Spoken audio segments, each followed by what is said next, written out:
लाल वाला। Hello hello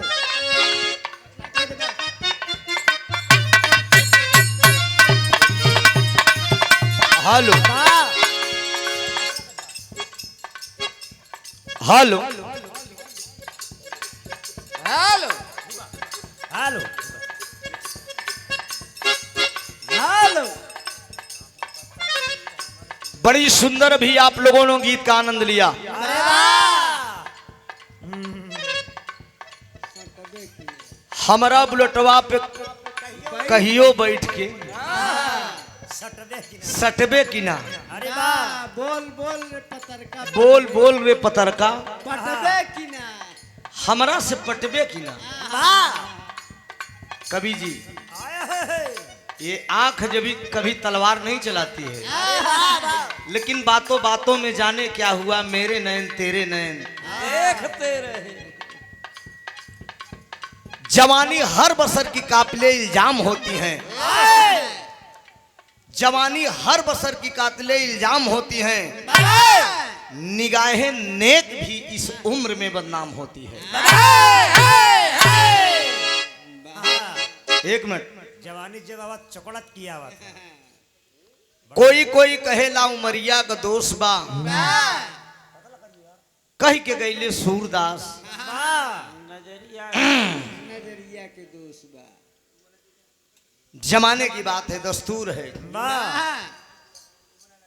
नीचे से भाई बड़ा तू पहलवान लागत है पार्टी में आज।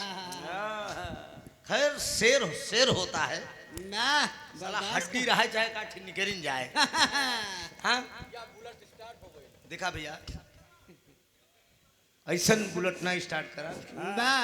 गाड़ी नंबर बिरहा की बड़ी खूबसूरती प्रस्तुति हुई लोरिकांड से। हाँ। आनंद लाभ लोग एक लोरिकांड हरो सो हो जाए। ठीक हो ना?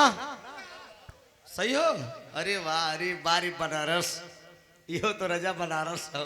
ना हमरे इलाहाबाद में रही ना तो वीर रस कहीं मर्दे ना गावा, ना जो उनके गाना का जवाब दा।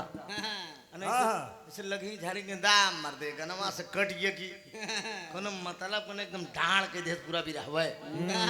अभी हाल में 11 तारीख को हमारा आदरणीय विजयलाल जी का प्रोग्राम था प्रतापगढ़ में। दोनों को भैया रात बस सटाई के एकदम रमाड़ गए। बड़ा प्रतापगढ़ में मजा ले, कहना राजा आज भी रहा होत बा। हम कहे धीरे से लुस्काए के काम होए, का दिक्कत बता रहे के बोल बतियाए के। लेकिन जहां की मिट्टी पारस है वहीं का नाम बनारस है।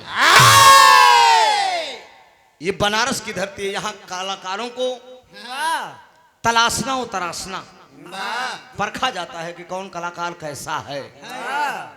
धुन तरज के आनंद आप लोग ले नए जमाने के हिसाब से, और रवीना का हल्का से जो ठुमका भी आप लोग देखें जरूरी है। इस जमाने में अगर कलाकार देखिए, कलाकार को नाचना चाहिए, चाहे खास तौर से लेडीजों को। नाचने से क्या होती है, ये जो बॉडी होती है ये स्पंज करती है, ढील हो जा। समझ रहे, ये ढील होती है। योगा की जरूरत नहीं पड़ेगी। बाबा रामदेव बताते हैं कि इधर उधर थोड़ा करना चाहिए, तो कलाकार को ऐसा योगा हो जाता थोड़ा से। तो बहुत अच्छा, बड़ा खूबसूरत लगा। ऐसा लग रहा बेटा कौनो दुल्हन कमरत बड़ा फेंकू मिल गया। कहा 10,000 राम दयाल के दे दिन, 20,000 प्रभु दयाल के दे दिन। आज तक कब हम मगइन न गए, कितना तो सरवाई से गोदाम में झुरात बा। नई नई शादी भई, अल्लाह जाके कच्ची बखरी में बैठाए दे तो दुल्हनिया का सुना बड़ा फेंकत हुआ, कैसन हमके कच्ची बखरी में बैठाए है। मर्दवा कहा तो तू नहीं जाना, तुम कि कच्चे में काहे बैठाए है। कच्चे घरे का मजा एसी से भी ज्यादा बा। तो दुल्हनिया कहा दिबे टप टप चुवन पसीनवा अलंग से,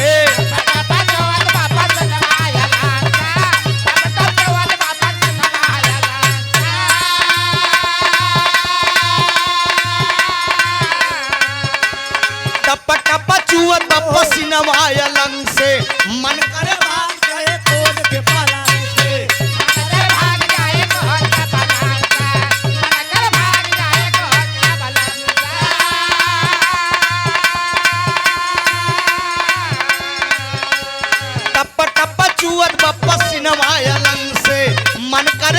जाई कूद के पलंग से खाली बतियावेला बेसी ये बाला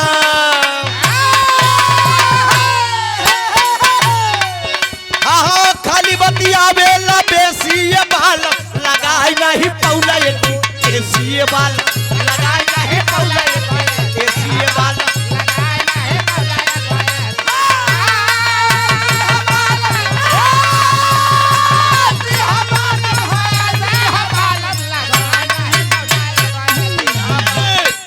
हमार साड़ू आई गए अरे अरे साढ़ू बनारस वाइन कैसे है ठीक है अरे जिया रे जिया अच्छा आई हैं कि नहीं नाई घरे हैं घरे नहीं आए हैं घरे हैं अच्छा देखा इलाहाबादी भाषा आई हैं कि नहीं पूर्वांचल की भाषा अवलिन की ना है हाँ और कैसन खैरियत जनाब ठीक है माननीय त्रिभुवन चाचा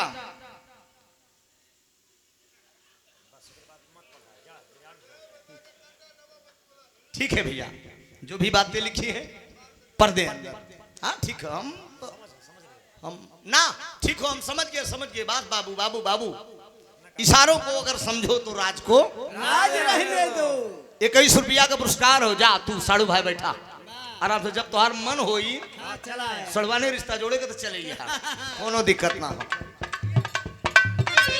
सन सन बहादुर पछुआ के हवा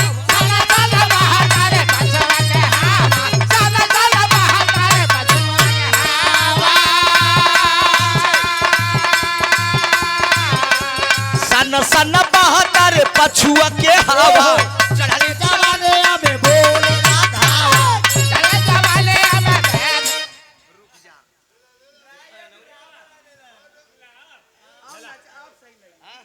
नमो का हो बाबू बनारसी यादव जी जादूगर जादूगर किथा का जादूगर है अच्छा वैसे जादू दिखावत है जादू वाली तो तू देल लगत हमार फिर से भी हवा कराए देबा कारा तू हां ये अनमोल पुरस्कार आया है और ये पुष्पहार है वाह सेहरा है मैं सेहरा बांध कर आऊंगा ये मेरा वादा है हाँ अरे जिंदगी में तीने ठितरात बड़ी सुहानी होता शुरुआत करा जब इंसान इस धरती पे आता है दूसरी रात जब गोल्डन नाइट होती है तीसरी रात जब जिंदगी से विदा होता है ये जब दूसरी रात होता एक लोग बड़ा खतरनाक इंतजार करत थी दो दिलों का मेल होता है जिंदगी की नई शुरुआत होती है देखा वो लड़का जानत हो जेकर बियाह हो जेकर ना भ हो तो यो त्रिभुवन नाथ के तरफ से संदेश बा पूरी रात गुजर जाती है सुहानी बात होते होते ये जान लीजिए मित्रों तई हमारे बनारसी बाबू की तरफ से एक सेहरा और ये देख ही रहे हैं आप जयमाल हो अरे मर्दे तू लोग कुछ भी कह दा सन सन बहादुर पछुआ के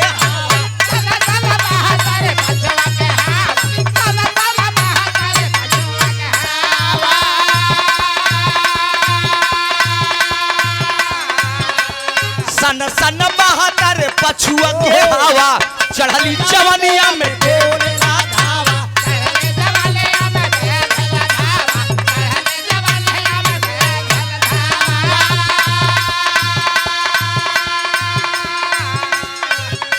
अरे भीतर का गर्मी देला लेसिए बालम हाँ भीतर का गर्मी देला लेसिए बालम लगाई नहीं पौला एसिए बालम अरे बसऊ बांसुरी बजा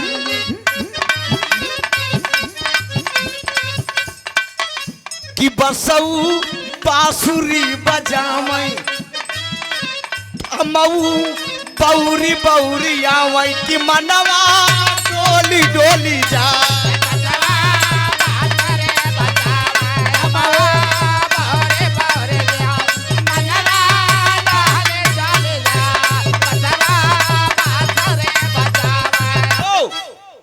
तबसऊ बांसुरी बजावई अमऊ बौरी बौरी आवई कि मनवा डोली डोली जाए ए, अरे गोरी बालम के बोलाम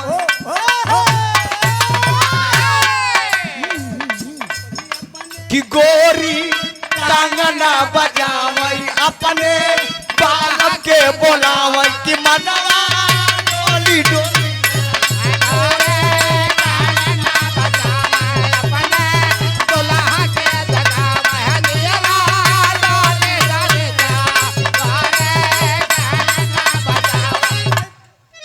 अरे गोरी कंगना बजावई कि अपने राजा के बोलावई कि मनवा डोली डोली जाए बुढ़ौती बड़ी खतरनाक हो तो मोर भैया जवानी में ढेर मेहरारू मिल जाए लेकिन बुढ़ाई में मेरे दोस्त जब इंसान बुढ़ा था न तो बेटवा याद आवत है न पतो क्यों याद आवत है न बेटवा याद आवत है न पतो आवत है न बिटिया याद आवत अरे वाह न एक तो धन दौलत याद आवत है दादा एक जाला याद के आवत की गोरी कंगना बजावई अरे अपने राजा के बोलावई कि मनवो डोली डोली जाए अब मेरे दोस्त बूढ़ा कहूँ गई यहाँ अरे वाह वाह सिंगारे बूढ़ा कहूँ गई यहाँ सिंगारे से आए तो पहले का पूछा थी जानता है करे हमरे बुढ़ौना को कुछ पूछा कि नहीं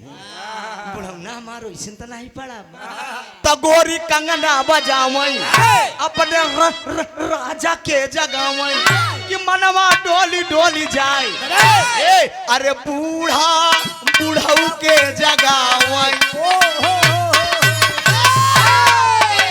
कि बूढ़ा बूढ़ऊ के जगावई अपने हाथ से खियावई कि मनवा डोली डोली जाए बूढ़ऊ के जगावई अपने हाथ से खियावई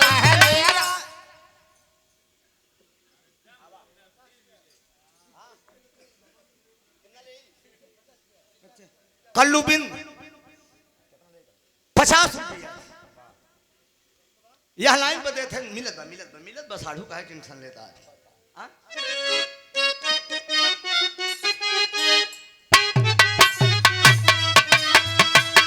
अच्छा हाले का ही पियावा के बिन चलुए इंजन चापता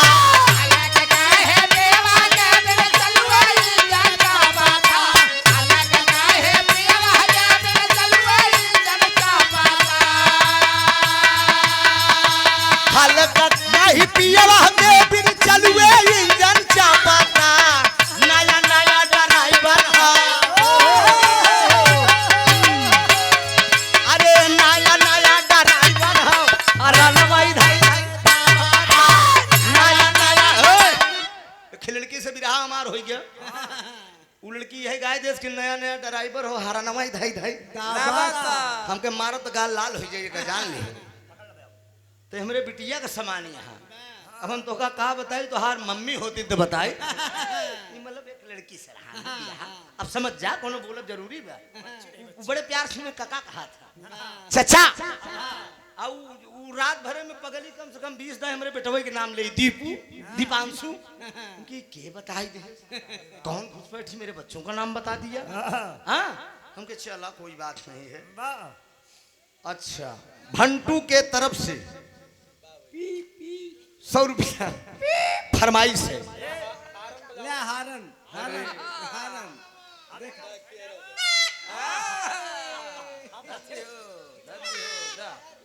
100 रुपया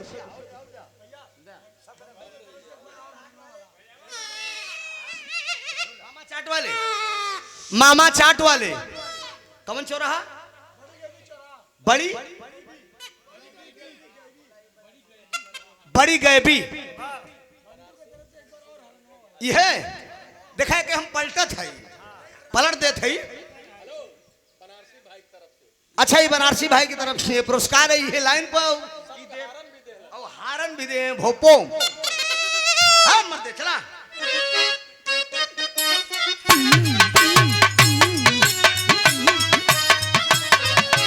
हाल का ही पियावा के बिन चलुए चापा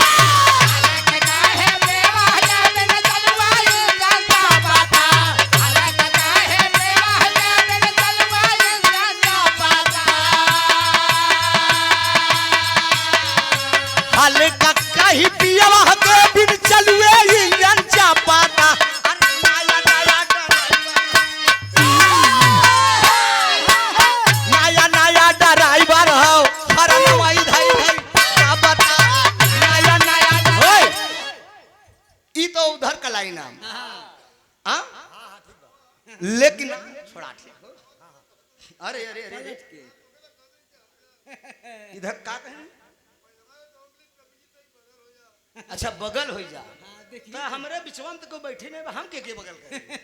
हमारा रास्ता एकदम साफ है, साफ है कोई दिक्कत नहीं है, क्लियर क्लियर है लाइन।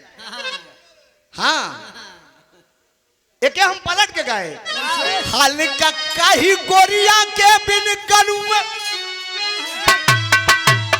चली काय हाल का काही गोरिया के बिन कवन करवट बदलत बा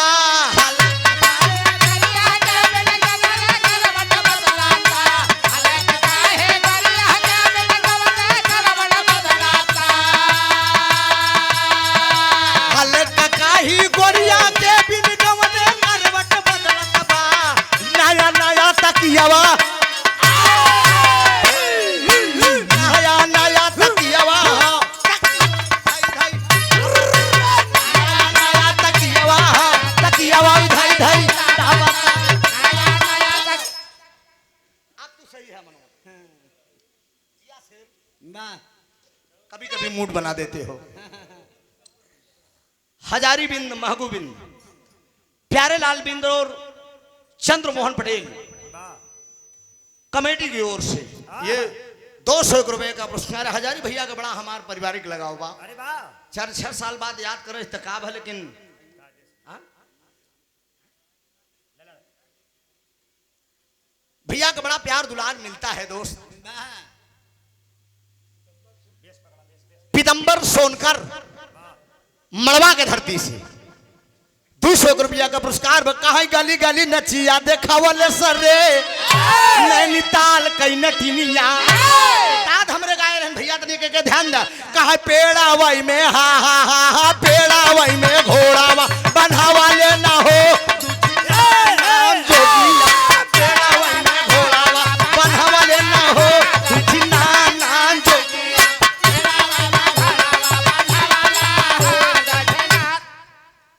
पेड़ावा में घोड़ावा बंधावा ले ना रे दुठी नान जोगिया हमार कहनब कहा टंगिया में टांगिया सटावाले ननदी भौजैया टंगिया में टांगिया सटावाले ननदी भौ कहा टंगिया में टांगिया सटाई दीन रे ननदी भौजैया कहा ऊपर ऐसे माला गिरा वाली रे ननदी भौजैया ऊपर ऐसे कहा ऊपर ऐसे डाई के हिलाई दिन रे ननदी भौजैया कहा वही माल सफेद गिरा वाले ननदी भौजैया अब तनी क्लियर कह दी नहीं कहता स्पष्ट कह दे नहीं कहीं ढेले रेले पड़ा इलाहाबादी है ना टंगिया में टंगिया सटौलिन के मतलब आज के जमाने के बात ना है यो जमाने के बाद जब जाता चला रहा ना दादा तोहरे सबके जमाने के बाद आजी हरन अठन्नी भे टिकुली लगाए के डबल बीरा पान खाए लेत रहे यूं गाले अरे दोस्त पहले के मन से दादा हरन के जमाने में दादा हरे तोहरे सबके जमाने में कब जात रहे कब बोलत रहे केहू जान नहीं पावत रहा अब आजकल का लौंडा का करता है 8 बजे खोलत है बाबू नहीं खाएं मौसिया नहीं खाएं अरे वो पर्दा रहन दोस्त तो टंगिया में टंगिया सटौलिन ने 4 बजे भोर में उठे टांग में टांग ननद भौजा इसे सटाई ले टंगिया में टंगिया सटौलिन रे ननदी भौजैया पर ऐसे डाई के हिलौलिन रे डाई के गेहूं डाले जाते हैं हिलाए जाते हैं मालई सफेद गिरौलिन रे डाए जाए हिलाए जाए डाए जाए हिलाए जाए और वही माल सफेद निकल जाए का आटा आटा जिया शेर कहा अरे आज बड़ेरी बोलई अरे दादा राम कैलाश गया कहा पेरता सुने वाले दोस्त बड़का भैया दादा कुर्ता को टोक पकड़े ऐसे कहे सुने वाले दोस्त दुल्हन पेरता कैसे जैसे भैंस खूंटा पे बिना चारा के पेरा था। वाह वाह वाह कहा अरे आज बड़ेरी बोलई, अरे आज बड़ेरी बोलई, कागा रे जना राजा जी आज बड़ेरी बोलई, कागा रे जना राजा जी आज बड़े बोला कागा जना राजा जी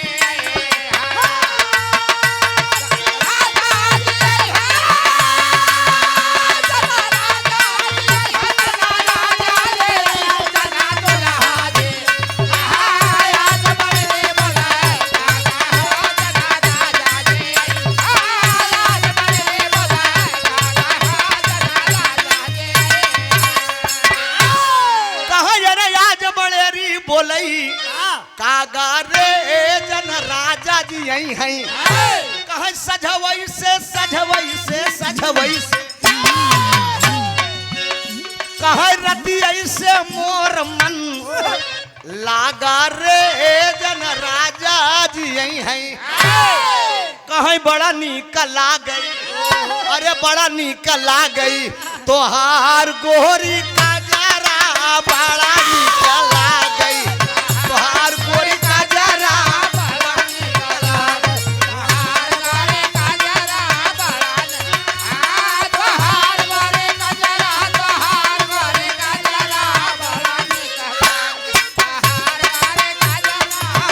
यो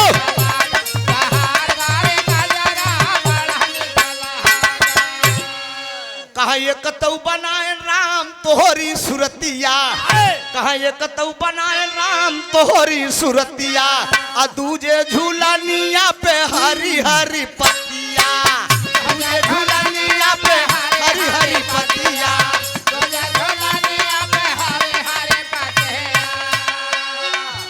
अरे केस लहरा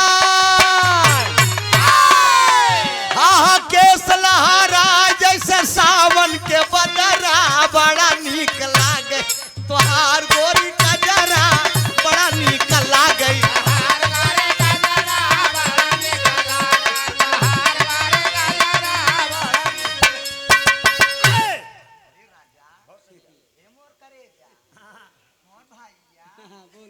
ले ले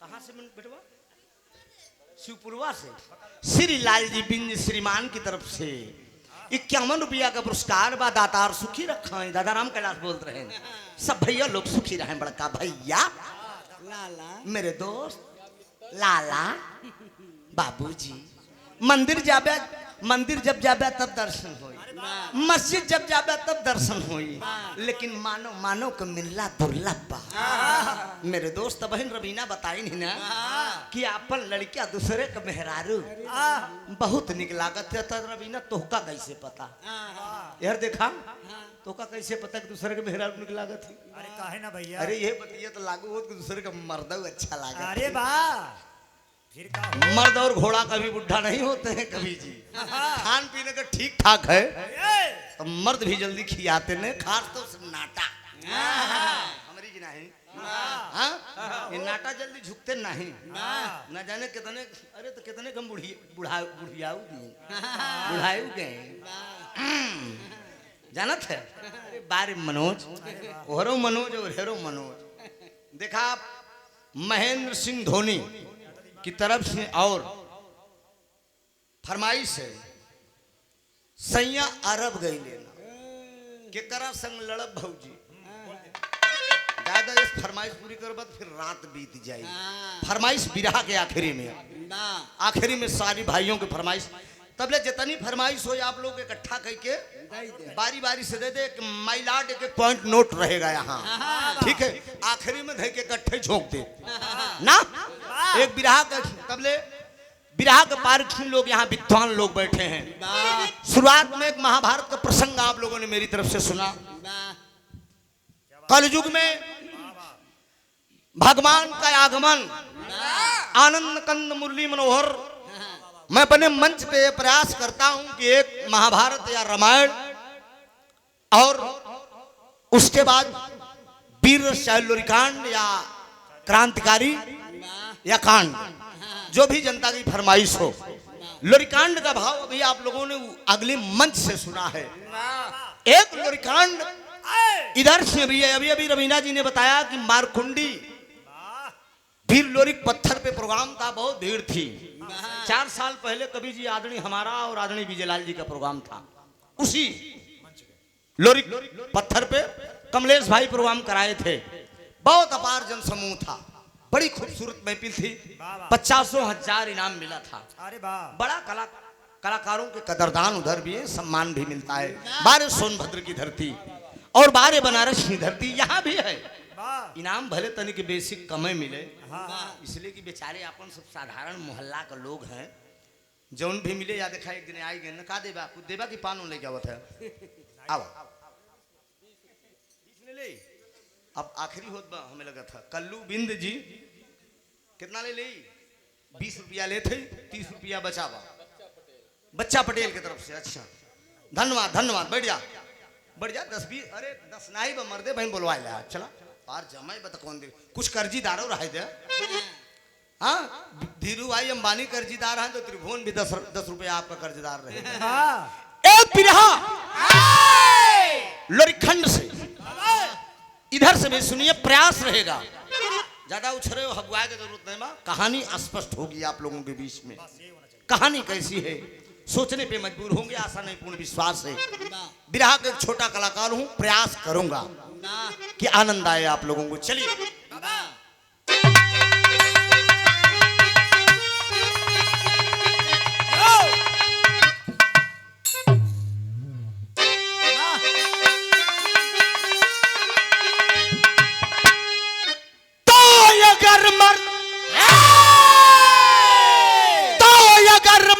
मर्दांगनी का है मन, अरे चुनावती से हर किसन पीछे हटेगा। भले जंग में सर कटे पोटी, अरे यमल पीर बाका वही नर रहेगा। पिया शेर जो दूध माँ कायब न रहे, समर बीच सरिता बहायब उसी का। भले जंग में सर कटे बोटी बोटी, अमल पीर बाका वही न रहेगा।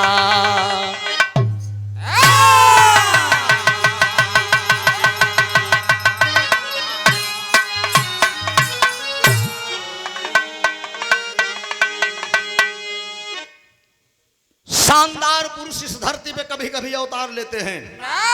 गौर करना मित्रों, अगर मर्द मर्दांगनी का है मालिक, अगर अपने आप को असली मर्द है तो चुनौती कतई नहीं बर्दाश्त करेगा। भले जंग में सर कटे बोटी बोटी, सर कटा सकते हैं लेकिन सर झुका नहीं सकते। ये भारत भूमि है, यहाँ विद्वानों बहादुरों कि ये धरती है। सीता अनुसुईया जालिपा की धरती है। महासती अनुसुईया इसी धरती पे पैदा हुई। माँ सीता सावित्री इसी धरती पे हुई। दुर्गावती इसी धरती पे हुई। फूलन देवी इसी धरती पे हुई। मित्रों, ये वो धरती है। वीर पुरुष चुनौती स्वीकार कर लेगा लेकिन सर नहीं कटाएगा। एक लाइन दी गई है डॉक्टर साहब कव्वाली का,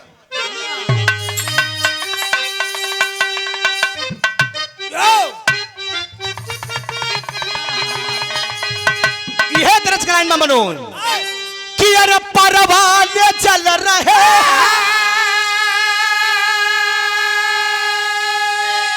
कि अरे राहे वफा में मुझको भी अरे तू आज माँ के दे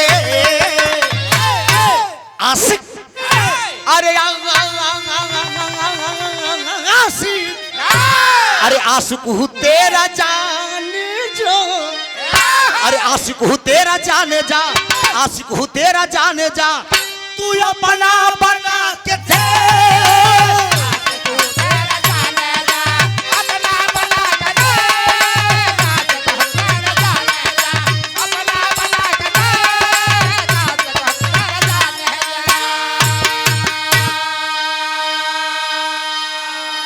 लिखने वाले ने लिखा है मनोज, क्या लिखा है कि हिम्मत हो तो जंग में, हिम्मत हो तो जंग में, अरे कभी पंजाबी ला के दे,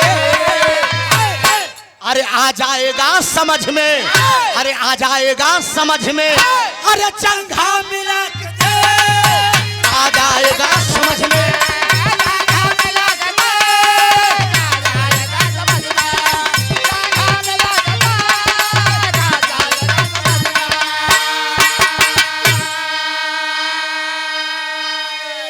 हिम्मत हो तो जंग में कभी पंजा मिला के देख, आ जाएगा समझ में कभी जंघा मिला के देख। मन हो तो पंजा मिलाओ, मन हो तो जंघा मिलाओ। यहाँ तनी जोहरी का लाइन बा, शाल लाइन जोहरी का भाव बा हमरे महिर डॉक्टर साहब, और जोहरी का भाव कैसे?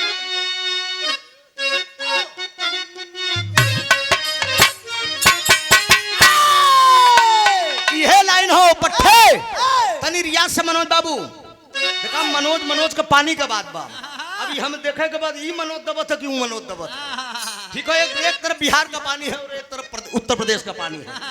उत्तर प्रदेश को तो हम है ना चंदौली का, अच्छा प्रदेश है तो दोनों है, लेकिन जिला लेवल की बात है। शेर देखा बा पानी ना जाए, देखा हमारे साड़ू आए गए पानी के नाम पे।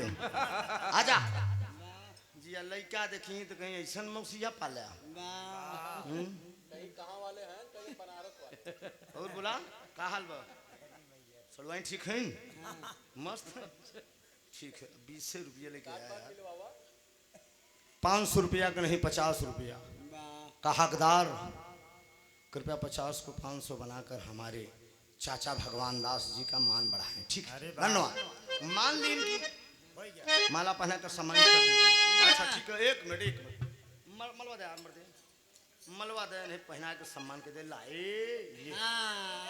अब बिया होई ठीक जा मस्त रहेगा मस्त ठीक। ये माला उतारा जिन ठीक हो जाएगा इसे पहन के आया सड़ुआई निक दे दे। हाँ ऐके जहां हम बताओ सवेरे तब उतारा, कहाँ उतारे के बा अनमोल पुरस्कार है भैया को प्रणाम हो, आशीर्वाद की परीक्षा जरा गौर करेंगे जौहरी का भाव है।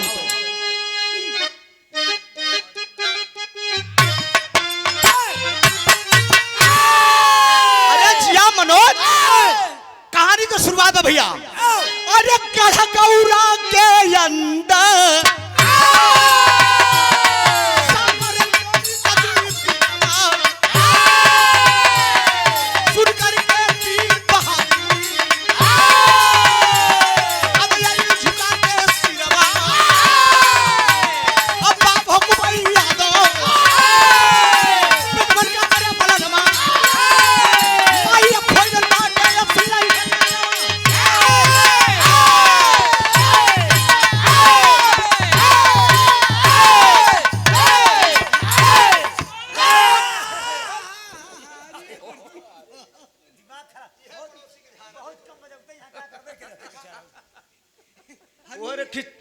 टमाटर लाल हरन खड़ा हो गए हैं।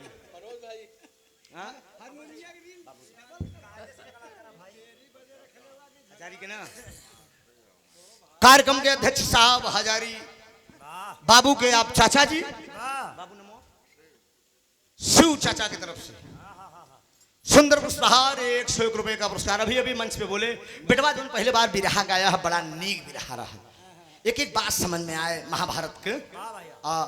इससे नीक तू बाराती में गौले रहला, एक घंटा में सब कुछ झलक दिखाई देला।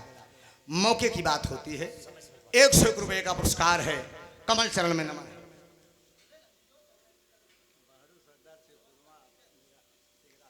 बहरू सरदार सिगरा के धरती से अनमोल पुरस्कार हजारों रुपए को देकर आपने सम्मान किया है।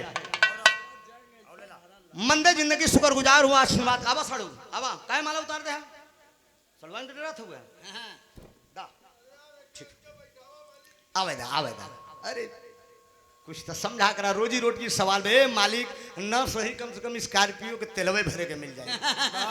हाँ टोल टैक्स इतना लागत है औराई के अगवा निकल जाए, एक तरफ का 250 रुपया काट लेता, दू तरफ का 500 फिर और हडिया में पड़त है, उसके बाद घर पड़त है।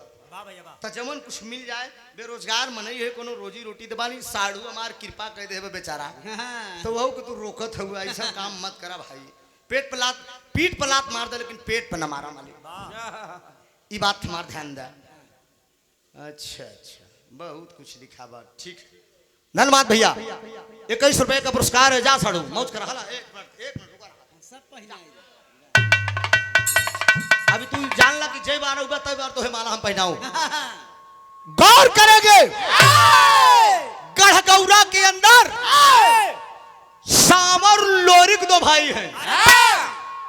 मतारी का नाम खोइलन। हारन हारन कम करा। साउंड का आवाज काट रहे हैं, बहुत बेस बताओ था ना। बना ला भैया बना ला। मतारी का नाम खोइलन। बाप का नाम कुबई यादव। हल्का से इसको लेवल बना और उठाइए। ये हारन कम कर दीजिए सिटी बंद हो जाएगा। हारन का लेवल कम करिए। डिब्बे का लेवल खोल दीजिए। वाह गुरु का नाम अजय जात का धोबी। 12 मन का मुक्तर बहादुर भाजे। ए भैया अजय जवन जात का धोबी रहे नो लोरी और मठवा का गुरु रहे। अखाड़े में रियाज सिखावे पहलवानी का निगोट। हेलो हेलो निगोटा चढ़ाई के कमाई रहाई दे। लोरी को मठवा अखाड़े पर रियाज मारे जाए। एक दिन की बात है। ये बात यही छोड़ दो। दोनों पहलवानी की तैयारी करते हैं। उधर लोरी इधर मठवा। अजय जात का धोबी पहलवानी का रियाज मरावत है अपने दोनों चेला का। लेकिन वहीं गढ़गौरा के अंदर एक राजा है जिनका नाम है राजा सहदेव। राजा सहदेव के पास धन्यवाद। हॉर्न बंद करिए बाबू। मनोज बिंदु सुपुरवा राष्ट्रीय संघ परिवार से वाह वाह 101 रुपए का पुरस्कार है। का हो बहुत बहुत प्रणाम हो सब भैया का नमन। लेवल बढ़ाइए थोड़ा सा। लेवल ठीक करिए इसको। हमारी कहती सब हो रहन बाबू। राजा सहदेव का एक बिटिया बजे का नाम बा चनवा।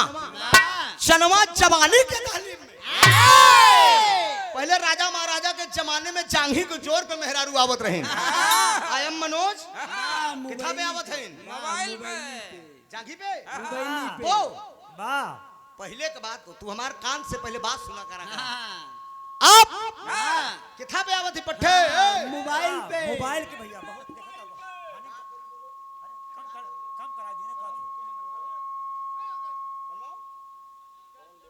ये ठीक है हां बस रहा हेल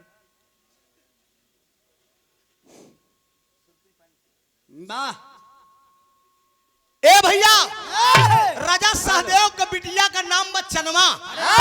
जवानी के तालीम में ए भैया एक दिन लोरिक का गुरु भाई मठवा अखाड़ा पर रियाज मारे जात रहा। जब मठवा रियाज मारे जात रहा तो चनवा राजा सहदेव को बिटिया पने अंठा पर राजा स्नान कई के केस धोए के केसिया बरवाई से झारत रही। ऐसे लहरावत रही रजा। मठवा का निगाह पड़ गई कि आय हाय रे ये हमार दिल जान हमरे दिल का परी कब फंसी। ए छटक क्यों रही हो फंसोगी काम। ये मन में सोचे मठवा दिमाग में बैठा लिया अरे वाह कि एक न एक दिन इस चनमा राजा सहदेव की बिटिया को हासिल करना है। लेकिन ही बीच में 12 राजा सहदेव कैलन का अपनी बिटिया की शादी कह देलन। शादी कहाँ करे कि तरस के लाइन बा।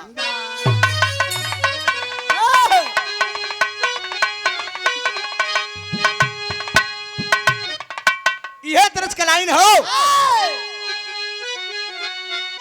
हारमोनियम उठावा नहीं गड़बड़ा जाब गावे में।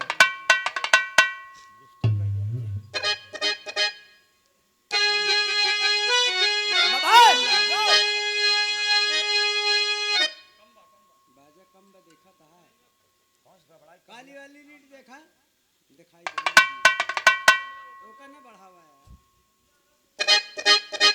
चला बस ठीक है चला सही है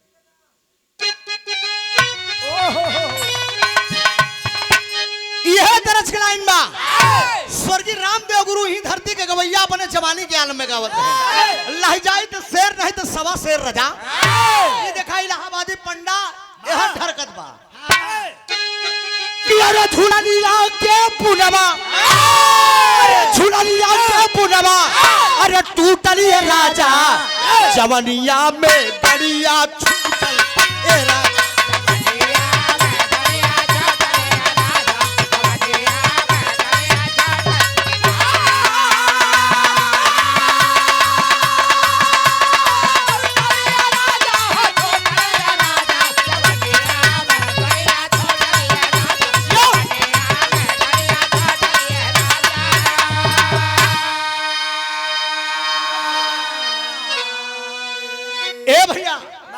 लेकिन बारे राजा सहदेव बात एक ठीक समझत चला कहानी हम गावत जाब समझत जाबे आप लोग ओ हेलो राजा सहदेव अपने बिटिया चनमा का बियाह करते हैं कहाँ ही दिखाई दोनों में गनवा में भाव मिल जाएगी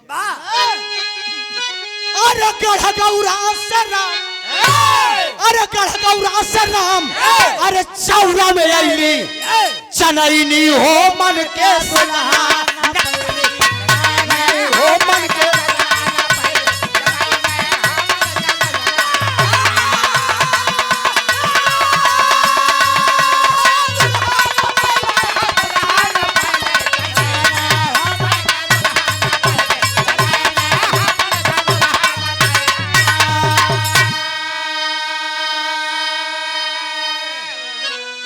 गढ़ गौरा से राम चौरा में अली चनैनी हो मन के सजना न पैली चनवा के बियाह गढ़ गौरा से राम चौरा में हो गया मरद का नाम का बा शिवहरि रहले पुरुषार्थ विहीन हो शिवहरि रहले पुरुषार्थ विहीन हो अरे गोरिया मेरा बात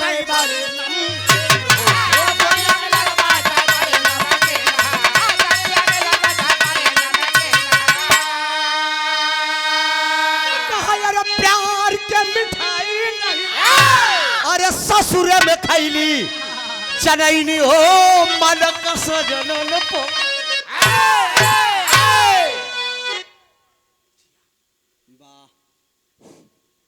मरद का नाम शिवहरि बा राम चौरा मगर बियाह हो गया ससुरे हंसी खुशी आए लेकिन ओकरे मरद के अंदर ठीक कमी निकल गई और कमी भैया कमी निकल गई ओकरे तीनों फेस में लाइन गायब रही अरे वाह नेटवर्क गायब हो भैया प्रमोद के साथी लिडिया निकाल के बात करा तब तो सुनाई तुम मस्त है अंत तो का समझ में आई हाँ जा तब तो हो तो बतलो क्या वाह भैया पति शिवहरि भगवान के देन ओकर तीनों फेस में लाइन गायब चनमा सोचे दिव्या सुहाग रात का दिन पूरी रात इंतजार बेचारी करत बा बैठ के जो तीन बा की मरद हमारा आवत है हमने बताया ना कि जिंदगी की सबसे सुहानी रात होती है ये जान लीजिए कि एक जिंदगी की नई शुरुआत होती है मीठी मीठी बातें में पूरी रात चली जाती है चनमा देखत बा लेकिन शिवहरि आया पूरी रात बीतर गई सुबह हुआ 2 दिन और बीत गया एक दिन चनमा अपनी ननद को बुलाती है ननद को बुलाए के पूछत की बिट्टी हाँ भौजी तोहार भैया कहाँ है भैया हमार हालो इसको बैलेंस बनाइए हल्का से और मीट करिए भवक के बोल रहा है मोटा भैया हमार मोटा नहीं इसको पतला कर दीजिए बाबूजी भारीपन खत्म कर दीजिए भैया हमार भैंसी के तबेला में गोबर फेंकत हो चनवा सोचे तो बढ़ जा भैया बढ़ जा कैसन मर्द बाकी हम नई नवेली दुल्हन एक बात जान ला जो अपने आप को पनगर मर्द बा जो पनगर मर्द है मेहरारू को श्रृंगार अगर देख ले तो को रोवा पनक जाए आज हम कोका बेली हरन राऊ हरन उनके लिए सब बराबर है सब बराबर भैंसी के तबेला में गोबर फेंकत बा चनवा का बतावा नई नवेली मेहरारू घरे में आई हरामी जमन है भैंसी के तबेला में गोबर फेंकत बा चनमा सवाल कर देती है ननद रानी से कि ये बतावा बेटी खाना के लेके जात था। अरे वाह ननदिया बताओ बे कब्बो माई लेके जात है कब्बो हम लेके जाए। गौर करेंगे मेरे बिरहा के मुकद्दर, वाह मेरे मुकद्दर के मालिक, बिरहा के सुनने वाले भगवान। वाह आज वो नई नवेली दुल्हन अपनी ननद से कह रही कि नहीं खाना हम लेके जा। तैयार हो रही है, श्रृंगार कर रही है, भोजन बन के तैयार होता है तो हुआ क्या। एक मिनट हेलो भले भैया लाइन का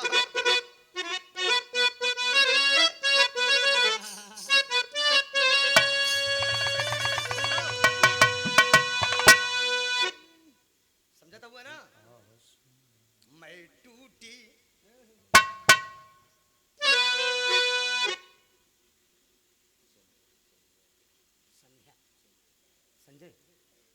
बड़ा प्यारा सम्मान दिया गया, जोरदार ताली बजाकर आप लोग सम्मान कर दीजिए। जन जन में समाज में सम्मान पाने वाले यादव कुल भूषण, यादव कुल नंदन, हमारे धर्म के भाई संजय यादव जी के द्वारा एक बनारसी साफा अंग वस्त्र सर में बांध के सम्मान किया और सुंदर पुष्पहार से ये सादर 500 रुपए से सम्मान किया। ताली बजाकर भाई का हौसला बुलंद कर दीजिए। बहुत बहुत वंदन है, अभिनंदन है। ये लाइन के देखा मेरे हैदर गुरु गावत रहे। एक आस का दीपक, एक आस का दीपक अरे बूझ गया, 34 फैला अंधियारा।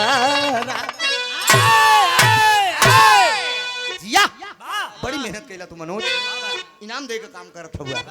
लेकिन बाबूजी ओ नई नवेली दे दुल्हन लेकर भोजन श्रृंगार पटार करके वो पहुंच गई। कहां पहुंची? जहां पे उसका पति शिवहरी भैंसी के तबेला में गोबर फेंक इशारा करती है। एक मिनट डॉक्टर साहब, सर पे गोबर है, पांस उठाया है, अरे वाह वाह वाह फेंक रहा है। नई नवेली दुल्हन श्रृंगार करके खड़ी है, इशारा कर रही, ए जी एक आस लिए वहाँ, एक आस लिए वहाँ बोल पड़ी मेरी बात सुनो। एक आस लिए वहाँ बोल पड़ी मेरी बात सुनो। आस लिए वहाँ बोल पड़ी मेरी बात सुनो। मैं ऊब गई हूँ, मैं ऊब गई हूँ अब तुमसे, मैं ऊब गई हूँ अब तुमसे, नादान बलम हमारा। आज लिए वह बोल पड़ी मेरी बात सुनो दिलदार। आज लिए वह बोल पड़ी मेरी बात सुनो दिलदार। आज लिए वह बोल पड़ी मेरी बात सुनो दिलदार। इशारा कर रही है, नई नवेली दुल्हन है, इशारा कर रही है कि जरा सुनिए। तबेला में गोबर फेंके तो गोबर फेंक के लई के तसला खड़ा हो के निगाह उठा के देखत कि हाय रे ये तो हमार रानी है, अरे वाह हमार करेजा है।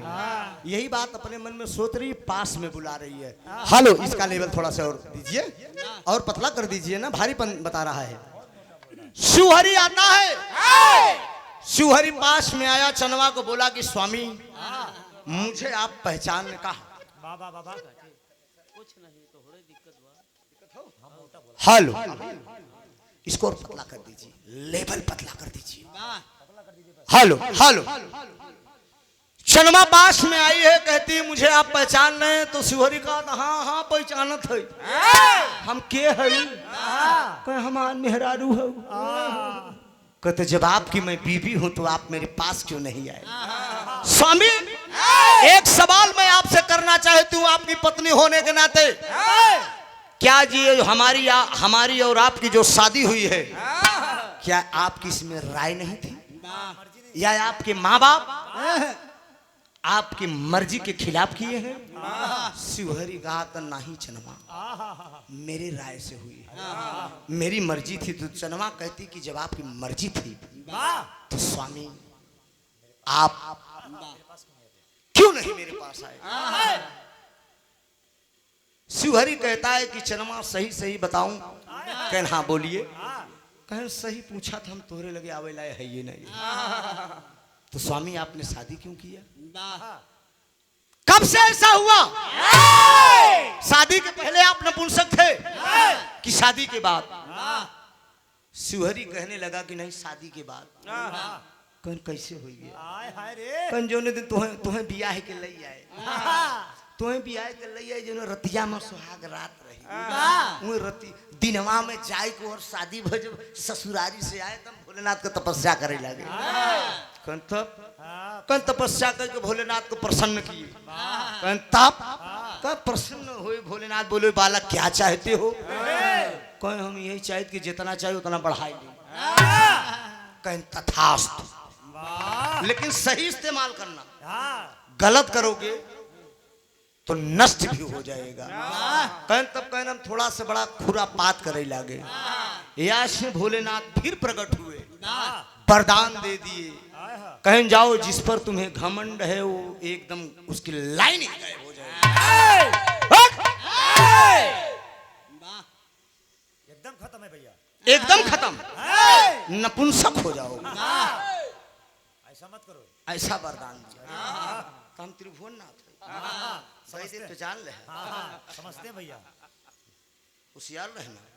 नहीं तथास्तु निकल के बस काम खत्म। एक शब्द की बात, एक शब्द पे वरदान दे दिए। कहा जाओ बेटा जिस पर तुम अनर्गल कर रहे हो। तभी से चनवा हम गड़बड़ाई गए, बोला आप का करी, हम तोरे काबिल नहीं है। चनवा सोचे भी कि दत्त तेरी मरद की, ऐसे मर्द का हम का चूल्हा में लगाओ?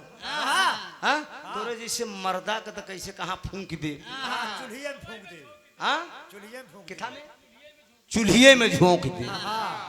समझा? चनमा लौट कर आती है शिवहरी के पास से। जब लौट कर आई है मन में ठान लिया कि मुझे रामचौरा में रहना बेकार है, मैं क्यों ना अपने मैके चली जाऊं। जरा गौर करेंगे बाबूजी, वो चनमा रात ही रात प्लान करती है और रामचौरा से गढ़गौरा के लिए आ रही है। अब भोरहे के बाद भैया हो, भोरहे के बाद जब सुबेर होत अजोर होत बाटी चनमा गढ़गौरा में पहुंचे वाली बा। और हर जो लोरी के गुरु भाई मठवा जात के चमार वो अखड़वा पर रियाज मारे जाता। मन का मीत मन का परी का जब देखे ना, एक बात जान लीजिए, अगर हुस्न और इक्स, हुस्न और इक्स, इक्स किसे कहते हैं जान रहे हो? इस लड़कों को कहते हैं, हुस्न लड़कियों को कहते हैं। हुस्न और इक्स का तालमेल होना चाहिए। अगर इक्स चाह रहा है हुस्न नहीं चाह रही है तो कोई दाल गलने वाला नहीं है। अगर हुस्न चाह ले तो इक्स अपने आप हावी हो जाएगा, ये जान लीजिए। मठवा चाह रहा है चनवा को, लेकिन चनवा नहीं चाह रही है। मठवा रियाज मारे जात रहा, चनवा चली जात रही। इतने पे जब देखे तो करता क्या है, खिलाई।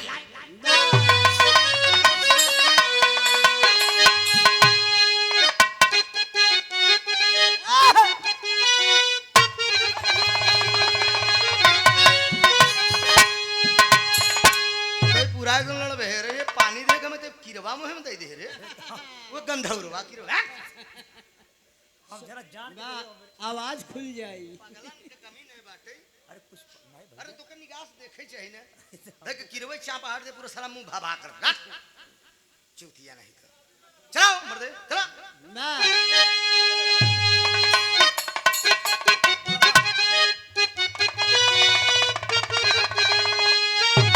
ये लाइन ना कि पिया परदेसिया नभावे ये गाना।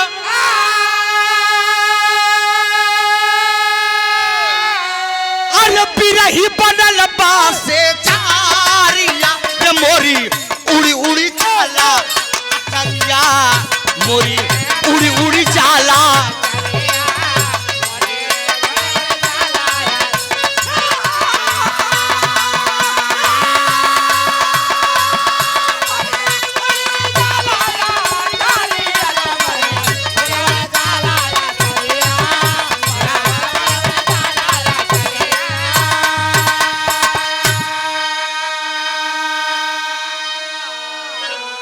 भैया हो लेकिन मठवा करत का बे अखाड़े पर रियाज मारे जात बा अचनवा चली जात भी अपने राजा सहदेव को घरे अपने पिताजी के मठवा अखाड़ा कर रियाज छोड़ के वो करत का बा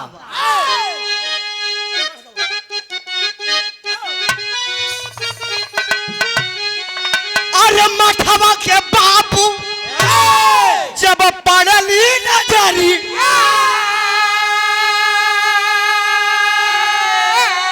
अरे सोचल मन के भितारी अरे रिया खेती चनवा गुजरिया खेती चनवा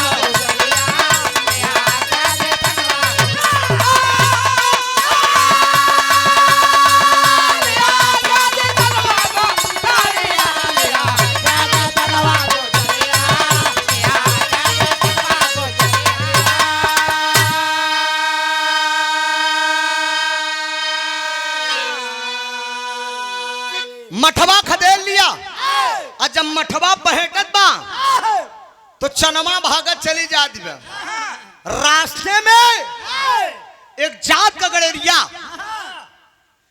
पाल जी भेड़ी चरावत रहे अब मठवा कितना आतंक रहन भैया ओकरे आतंक से लोग डरात रहे रहिया में कुबई गड़ेरिया भेटाइले रहिया में कुबई गड़ेरिया भेटाइले अरे लगा लगा के तब यो के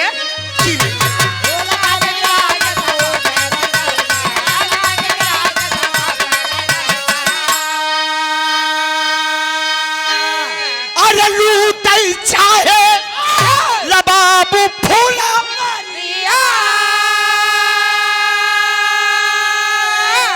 अरे सोचल मन के भितारी अरे लिया खेती चनवा गुजरिया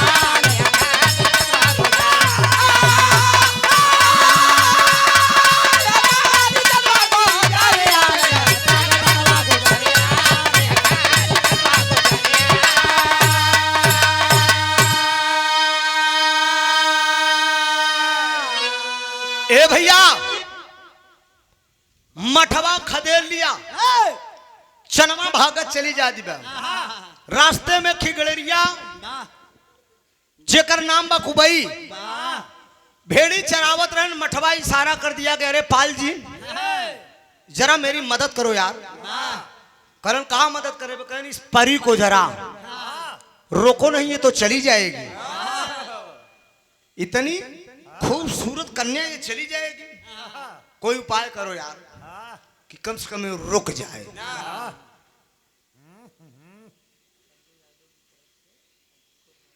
अच्छा समाज के सम्मानित इको ज्यादा है क्या बेस कम कर दीजिए बेस ज्यादा है समझदार को इशारा काफी है बाबू जीरो के बीच में इको देना बस समाज के सम्मानित जन जन में समाज में सम्मान पाने वाले हमारे यादव कुलभूषण यादव कुलनंदन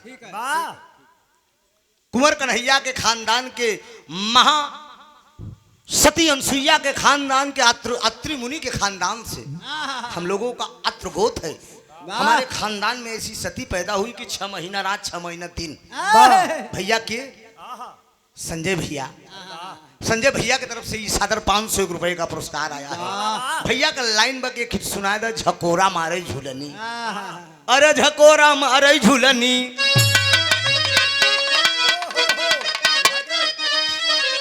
मठवा पहेट ले वही कहा कहा अरे झकोरा मारे झूलनी अरे झकोरा मारे झूलनी वही साड़ी लहरा झकोरा मारे झूलनी साड़ी लहरा झकोरा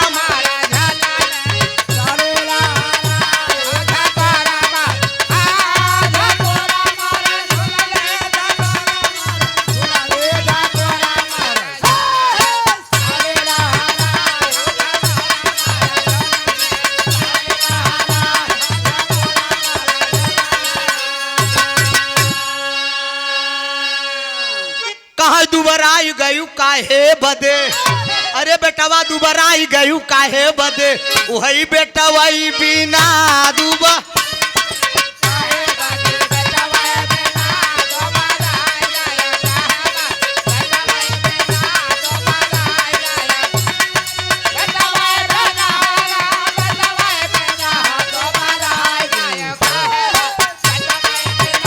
बेटा यही है, यही है। हेलो ओहर राजा साहेब तज के गईले महलिया, आ तू ही दोनों रानी धैलू बनवा कई। ए भैया संजय गंगा चैनल पर जब हम गए विजयलाल जी जत थे और ओम प्रकाश जी, निरहू भैया रहन, बतासा चाचा, अमरपाली हीरोइन, हमरे कल्लू भैया 20 दे हैं, 10 तोहार बाकी बा, 30 बोल दे तो 30 रुपया भा खत्म ना हिसाब। भैया का प्रणाम बा, आशीर्वाद की परीक्षा। तो एक लाइन हम वो चैनल पर गाए रहे, अरे चला हो मोरे बीरना, टेलीविजन पे आप लोग देखे होंगे 2017 में, कहाँ चला हो मोरे बीरना, कचौड़ी बोला वही चला हो मोरे बीरना, कचौड़ी बोला वही चला हो मोरे बीरना।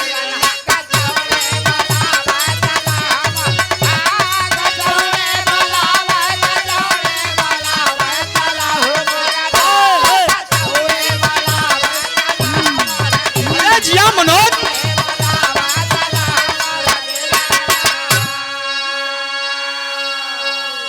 20 रुपया तो है, ज्यादा ना दे। ला एक ही पकड़ा 50 अब रुपये तू निक बजाया है, 50 रुपये मिला ले बाबू। ठीक है। अब ऐसे परोगे तो 50 पूरा हो जाए, 70 हो ही जाएगी। अरे 55 नहीं नहीं मनोज की देखिए बुराई मत करिए, मनोज एक ऐसा ढोलक मास्टर है, ये 13-14 प्रोग्राम बजाते हो गया इन्हें, लेकिन कला अपने जगह की बात है, लेकिन इनका जो स्वभाव है, स्वभाव इतना खूबसूरत है। करीब हमारे घर से 60-70 किलोमीटर दूरी से आते हैं, ना कोई नशा ना कोई पत्ती, न बीच में फोन करना पड़ता है। अगर हम 3 बजे कहें तो बंदा 2:30 बजे हाजिर हो जाता है। यह सबसे बड़ी अहम बात मनोज के अंदर ये है। अब विदाउट नशा का कलाकार, तो ऐसा तो मुझे चाहिए, जब गवैया नशेड़ी नहीं तो साजिंदा कहाँ से नशेड़ी। अब कुछ जो है भी तो थोड़े थोड़े अलग कर दिया जाता है, उनके लिए यही हो कि सातों खून माप बा।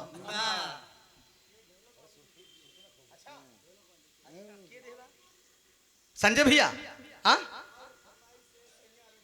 अच्छा केकरा संग लड़ब, हाँ संजय भैया की तरफ से ये पुनः हमारे ढोलक मास्टर ला, अरे मर्दे यार तो तू विजयी हुई, अरे वाह यार, और खाता नहीं खुला है, 120 तो हार 40 देखा, एक 56 फाड़ दे दे।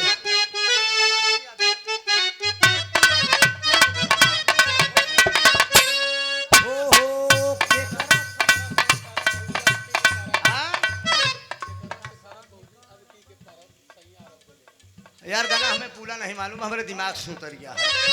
देखा ये गावत हम पकड़ ले गए के करा संग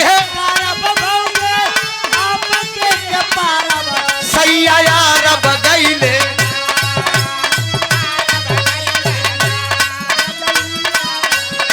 ए किस पर के करा संग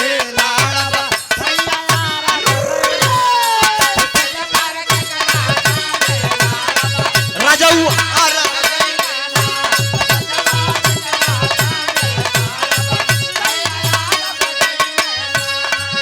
आय है बलमा, आय है बलमा, आय है बलमा, कदर न जाने ला पाले रे उमरिया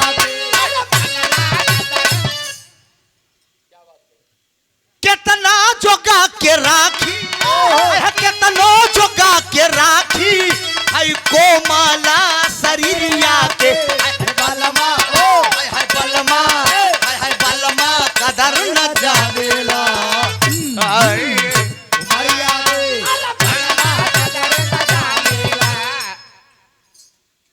ए भैया, गाना से ध्यान आप लोगों को हटे ना, कहाँ थे,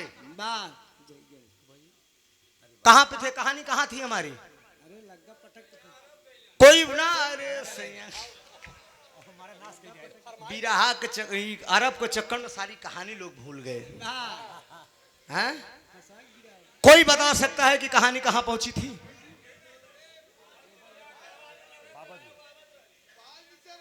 अच्छा, पाल जी की इशारा कर दिया मठवा। अरे लगा, ये चिड़ई चली जा रही है। कहा दुल्हन कमजोर, कहा दुल्हन के भाई काहे करार मचाया, दुल्हन के भाई काहे करार मचाया।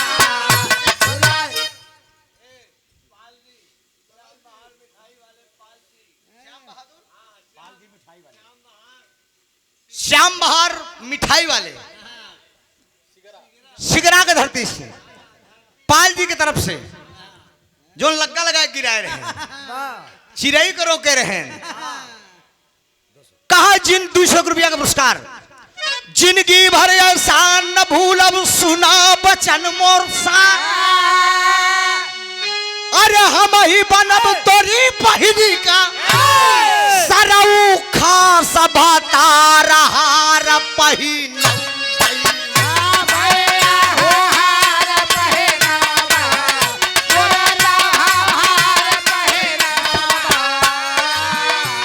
चिकन गलावा सोहरऊ बई,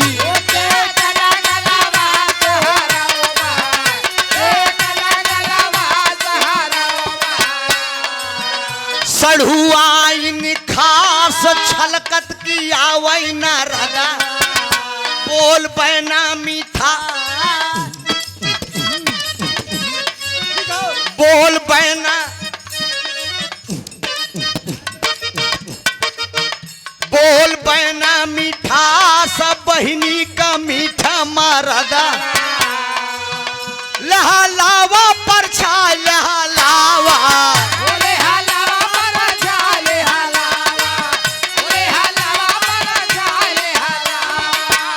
लिहलावा परछाई काहे करार मचाया।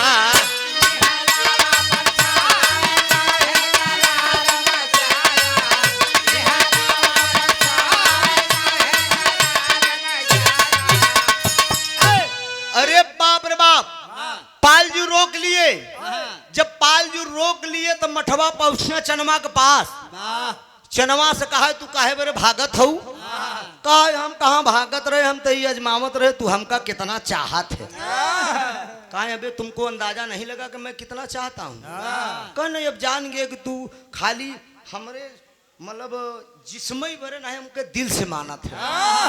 कहें तब करे के बा का चला फिर बोहनी के बाहर खटखट कैसन? कहा सुना बे खटखटे खटखट बा। कहा का करे के पड़ी? कहें हम व्रत भूखी है। तो कहें तब कहें पहले फल लिया बा, हम व्रत तोड़ी ओकरे बाद राजा राजा जमन मन हो तमन मन का बजावा बाजा।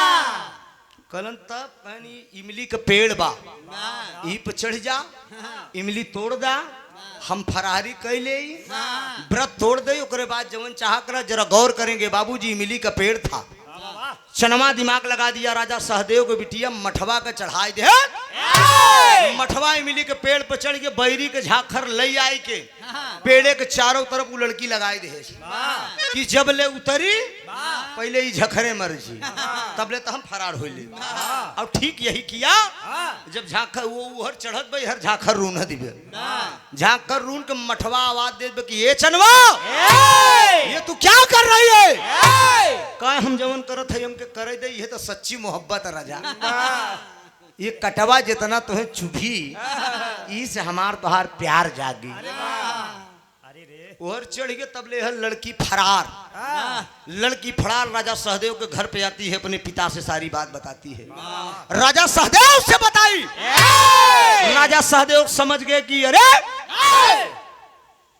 किस हरामखोर की तनी हिम्मत हुई मेरी बेटी के साथ ये व्यवहार करते हुए। मियान से तलवार निकाल लिए राजा सहदेव।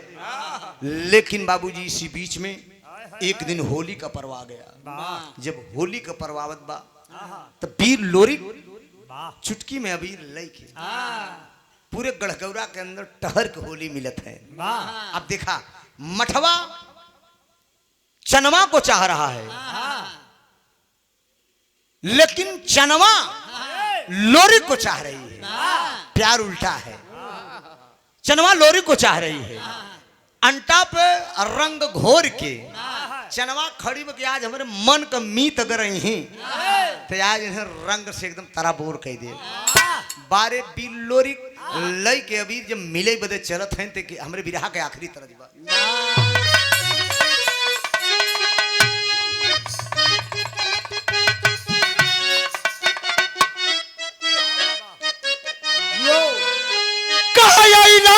फागुनमा अरे आइला बसंत ऋतु उड़ी लकार दी रे मोरी देहिया भइल बा पियार हर दी रे मोरी। ए भैया लेकिन भी लोरी करत का हुए लाल। अरे होली का पावन, अरे होली का पावन अब आइल दीनावा हो लोरी अपने चनैनी के अरे लगैल सीनावा हो लोरी।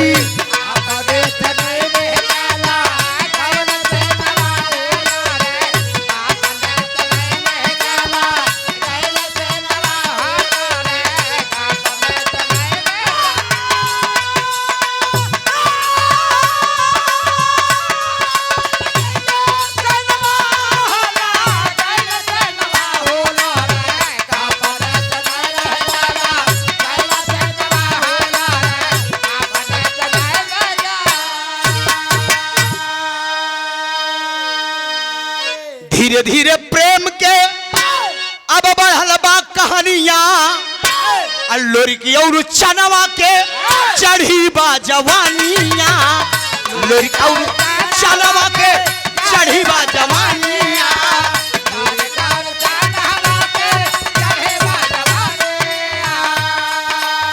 सोचता ते बाबू सुल्ला, सोचता ते बाबू सुल्ला अपने मानवा हो लोरी के अपने केला गाइल सिनेमा हो लोरी।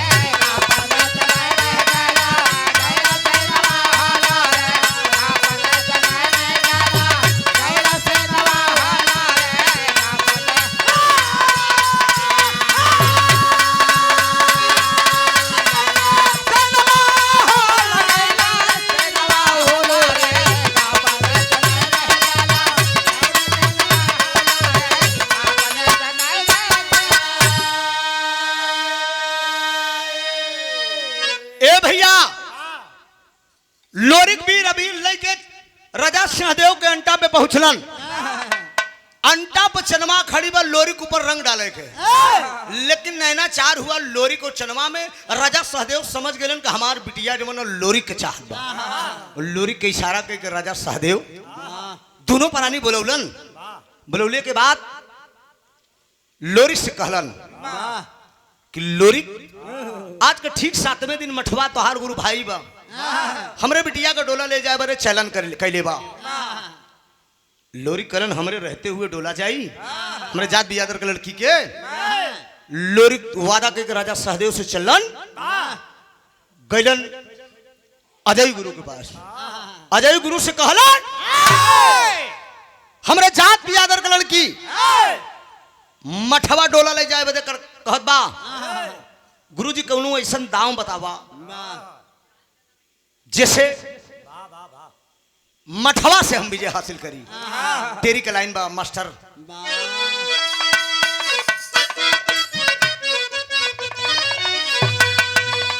अरे मोरे राम, अरे मोरे राम, सागर से सरिता हंस के जब मिली, गरजे वसुधरा पे भरा प्रेम का गागर हो गागर हो गागर।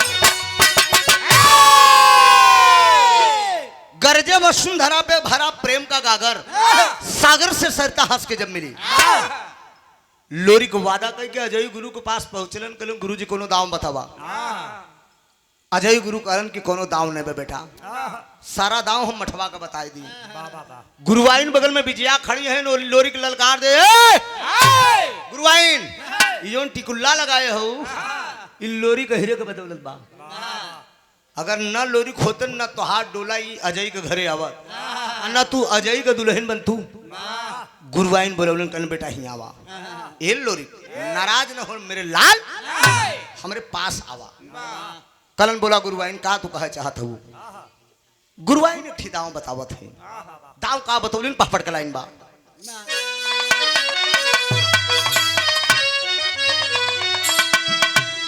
बोल पड़िन गुरुवाइन तौने छनमा खुनमा सुल गेला। अरे बोल पड़िन गुरुवाइन तौने छनमा खुनमा सुल गेला। अच्छा के मरिहा मठवा के तू छनमा खुनमा सुल गेला।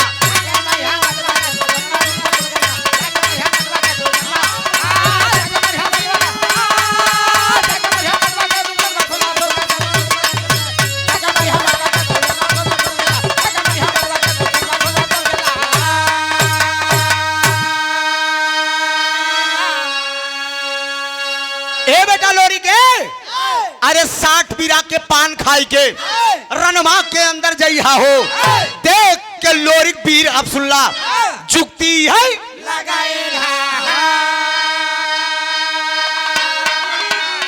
अरे देखी फेर के पैर जब नयनमा खुनमा सुल गेला छठ से काटे दुश्मन मा खनमा सुल गेला।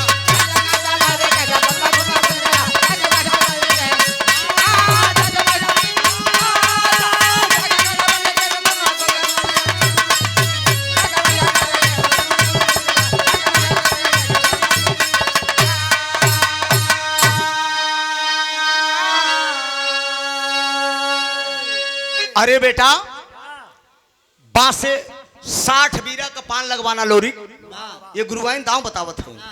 60 बीरा का पान लगवाए के मेरे लाल अपने मुंह में खाए ले है ओकर बढ़िया पीच जब बन जाई जब मठवा चनमा का डोला ले बदे जब राजा सहदेव के दरवाजे पे आई अपने बदन में कड़ू का तेल चपोड़ रहा। आज जब तोहें पकड़ी तो सटक जाई तेल चपोड़ा रही ओके बढ़िया खिसिया के तू पकड़ ले। अब पकड़े के बाद यही पिछसबे पे मारा पिच से तो बोल रहा है कि थोड़े घाव होगे तो ये हरे से का लड़बे। आज पीछे मुड़ के वो देखेगा उसी समय लोरी के खिताव हो तो कैचा दाम विजया गुरुवाइन से लोरी पूछे तुम कि गुरुवाइन कैचा दाव कैसे हो तो कहें कैचा दाव ऐसा हो तो कि अगर एक खींच के जके गर्दने पे मार देबा तो दोनों न सगर टूट जाई तो गर्दन झूल जाई। इहे दाव का तू प्रयोग कर दे लोरी तोहार विजयी हो जाई। मठवा से नहीं तो कोनो दाव बा गौर करेंगे बाबूजी। दाव सीख के भी लोरी 60 बीरा पान खाई के एकदम पिच मुहे में बनाए के अखाड़े के बीच आ गए और मठवा राजा सहदेव के दरवाजे पर पूरे अहिरे के ललकार के चल दी जौने अहिरे के जांघी में जोर हो आज चनवा का डोला रोक ले नई अहिरे के बिटिया चमारे के घरे जाई। ये मठवा ललकारत बा समाज के खिलाफ काम करने जा रहा है। मठवा बीर लोरी अखाड़े के बीच में खड़ा हो गए। अखाड़े के बीच में खड़ा होकर कहने श्रीमान पहले तू हमसे लड़ लोरी लोरी बोल दिया मठवा पहले तुम मुझसे कुश्ती लड़ो हमें अगर तू हरा देबा तब तो डोला चनमा कर लेके जाबे। गर्दा पर गर्दा उड़े लाग भैया दोनों जने में भिड़ंत होएगी। जब भिड़ंत भइलन तो यहाँ आल्हा का भाव मास्टर 1 मिनट। अरे वाह क्या बात है। आशीष यादव यहीं से महमूरगंज की धरती से जिला वाराणसी से आशीष यादव जी सुंदर पुष्पहार और अनमोल पुरस्कार केकर साथी हुआ प्रमोद दूठी हुए बनारसी के। अच्छा एक थी प्रमोद गाजीपुर के हुए हमारे बड़े परम मित्र हैं वो भी गंगा में साथ में हम दोनों लोग थे। प्रमोद जोगी गीत वाले प्रमोद एक ऐसा कलाकार था 2-3 कलाकार हम लोग अलग रहते थे चूंकि हम लोगों को नशा से मतलब नहीं था। हाँ तो हर मेल को होंगे लेकिन हम तो एकदम सारा देखे थे अपने साथ। प्रमोद बनारसी इसमें बहुत अच्छा कलाकार अभी रात में जो रात बीती इसी मंच पे प्रमोद बनारसी का और बबलू बाबरा शायरी के गवैया दोनों कलाकारों का प्रोग्राम था। बहुत प्रोग्राम हुआ है बबलू से तो प्रमोद से तो नहीं हुआ है लेकिन अच्छा कलाकार है। विजयलाल गुरु जी की छत्र छाया इस समय हो गई है, जिक्र ऊपर विजयी की छाया रही होकर के ठीक आए भाई। अरे वाह ठीक है, अरे ठीक है भाई, हम आशीर्वाद क्या देने लायक, हम खुद मांग मांग टहर टहर मांगत है आशीर्वाद। हमसे बड़ बड़ गवैया खुद अबे अपने आप का नाल बांधे टहरत हुए कि मिल जाए तो भनवा तो मसोड़ दे। हम अपन पर्दा पानी बचावत खुदे टहरत रही थी, वाह इज्जत बची रही बस। ए बाबूजी, अखाड़े के बीच में कुश्ती शुरू हो गई। मठवा और लोरिक में दोनों गुरु भाई हैं, तो लड़ाई शुरू बता उठा के आना।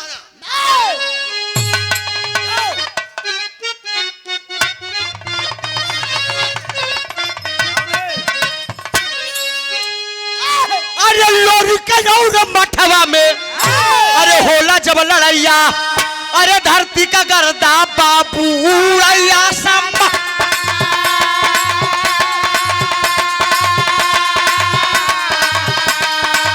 धरती का गर्दा बाबू उड़ैया समा।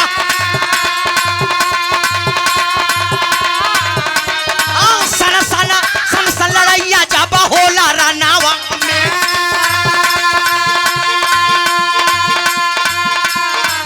भैया साना साना लड़ैया जब होला राना।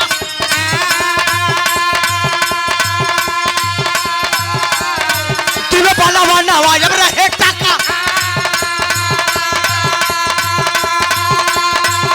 अरे लोरी का जवाना पकड़ा है ये बाबूआ। अरे लोरी का जवाना तो पकड़ा है बाबू। अरे मठवा का दिया ये अखाड़े में ललका।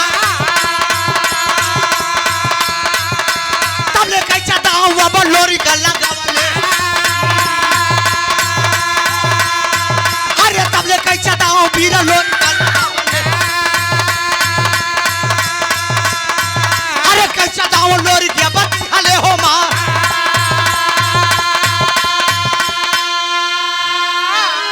अरे कैसा दाव लोरी, अरे जब मार दिहले बबुआ लोरी, अब फेंक दिहले घूरा वही में जा।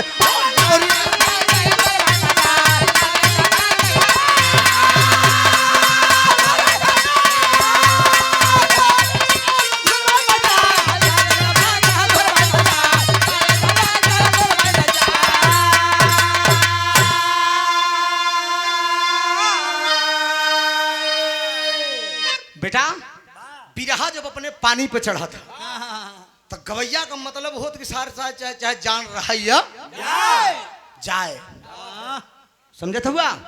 यही पानी जिंदगानी के चक्कर में शरीरी में कहे आई समझ रहे हो। इसी बनारस की धरती पे फिर तुम बढ़े चलो। बबलू बाबरा से ही गाना था तेलिया बाग में, दंड बैठक मारत रहना, कौन से 2 गुना दंड बैठक मार दी, समझा। बड़ा प्यारा सम्मान हमारे जन में समाज में सम्मान पाने वाले यादव कुलभूषण, यादव कुलनंदन, यादव शिरोमणि, नंद बाबा के खानदान के, वसुदेव के खानदान के, ये हमारा गोत्र है। 7 खंड 9 द्वीप में सबसे बड़ा अहीर, बार बार ब्रह्मा कहे हम न भय। ब्रह्मा जी ललायित हो गए, काहे बरे वो कन्हैया का जोन मेहरे रुआ के साथे रास रचाए रहे। कहना ऐसे यादव खानदान में मऊ पैदा हुई तो हम रास रचाई, ये माने में तो यही आगे हैं, समझा। केथा केथा में आगे हैं, के आगे बताए नरेश, बता के पट्टे बताओ बताओ बताओ बताओ। पासी का हड्डी ठकुरे करेजा और अहिरे के छिनरई न गए न जाई। सही बात। पासी का कहा पैसा का पासी करेजा दिखाए, पासी है पासी का हड्डी और ठकुरे का करेजा। छत्री अपने पाए दिखाए कि ठाकुर साहब हैं। इनके आगे अगर योती मोह की बुराई करे तो फिर झगड़ों कहीं नहीं गड़ी जाने। कहने अरे यार तू लोग यही पाए हमारे पार्टी के। तो पासी का हड्डी, ठकुरे का करेजा, अहिरे का छिनरई न गए न रजा। जाई। समझ लो बिगड़ गए तो तू मनावा, तू है ना मनावे। ए बाबूजी, ये सादर 500 रुपए का पुरस्कार हमारे संजय भैया के कर कर्मोद्वारा 12 पुरस्कार आया है। बारे संजय भैया तोहरे देख महफिल में तनी जुगर दिखाई दे, बाकी तो बनारस के जैसा नाम बा वहाँ कुछ काम कम होत बा, समझा? ठीक भाई, हजारी भैया का मंच हो, बड़ा प्यार स्नेह मिला। मऊ जिला से आप आए हैं, बहुत बहुत वंदन अभिनंदन है, क्या बात है, स्वागत है आपका, आप आए हैं।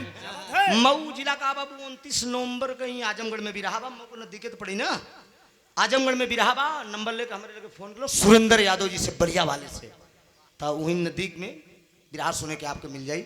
गौर करेंगे, मठवा चनमा का डोला ले बजे राजा साहदेव का घर चल दिया। जब डोला ले बजे चल दिया, लोरिक भी ललकार के खड़ा हो गया कि मार दिया जाए कि छोड़ दिया जाए, मार दिया जाए कि छोड़ दिया जाए, बोल तेरे साथ क्या सलूट किया जाए, बोल तेरे साथ क्या व्यवहार किया जाए। लड़ाई शुरू हो गई भैया, 60 बीरा का पान मोहे में दाबे बा, ओकरे बाद बदन में कड़ू का तेल बिजवा गुरुवाइन के बताए को लोरिक चपोड़े हों। जब दोनों जने में लड़न तो भिड़न तो हो गए, पकड़ी का पकड़ा शुरू बा। ए भैया लोरिक खिसियाए के मठवा का पकड़लन, जब मठवा पकड़े तो बदन में कड़ू का तेल सट से सटक जाए राजा, लोरिक लई जाए कहीं पीठा सवा पे, जो पनमा का 60 बीड़ा का जो पान रहा, ओकर बढ़िया पीछ ही मुहना में बना के मारे ने भाच से जब मरलन तो करन तो लहरे से लड़बे, पहले देख सारे तोरे पिठासा पे घाव हो गया, एक दाई के मरौआ में, आ दोबारा मार दे तो नीचे ऊपर सब लाल हो जाए। मठवा मुड़ के देखा था, बाबूजी उसी समय लोरिक दांव पा गए। नहीं, मठवा बहुत बहादुर था, मठवा उठा के बगले में घूर रहन भैया, जो कि पास बोले थे गांव में ना, घूर था जो भैंस गोरू को लोग फेंका, यादव और समाज के लोग गाय भैंस तो सब पालते हैं, ले जाए के बहा दे, मठवा का पूरी बदन धस गई, खाली यह इतना देखा, आवाज दे रहा है, जा भाई, अहे राम, गद्दारी तो बहुत बढ़िया कैला गुरु भाई, लेकिन मरद तो भैया है, मरद की बेरी भाई पानी पियाए दा। लोरी सोचत हुए कितना हो तो क्या है, मेरा गुरु भाई है, दया आएगा, लोरी पानी पियावे जात है, बगल में गुरुवाइन विजय करन, ए लोरी कहाँ जात हुआ, ये अब तो से ज्यादा बहादुर बा, पाई जाई दाब दे तो चकनाचूर हो जाबे, अब तो से ज्यादा जीते ले बा। कहलन गुरुवाइन तब कैसे करी, कहन बांसे के 60 पोड़े को चोगा बनवावा, बांसे के 60 पोड़े को चोगा बनवावा, वो चोगा से पानी पियावा, मठवा का पियावा, तब तू पार पहुँचा नहीं तो ना, बांसे के 60 पोड़े को चोगा बनवाए, उस चोगा से पानी मठवा को भी लोरी पिया रहे हैं। तो मरते मरते जब पानी पी लिया, मरते मरते अपने समाज के लोगों से मठवा एक बात चैलेंज भरी कह के मरा, आखिरी भाव में, अरे मरी के वो मठवा पूरा बसवा चबा,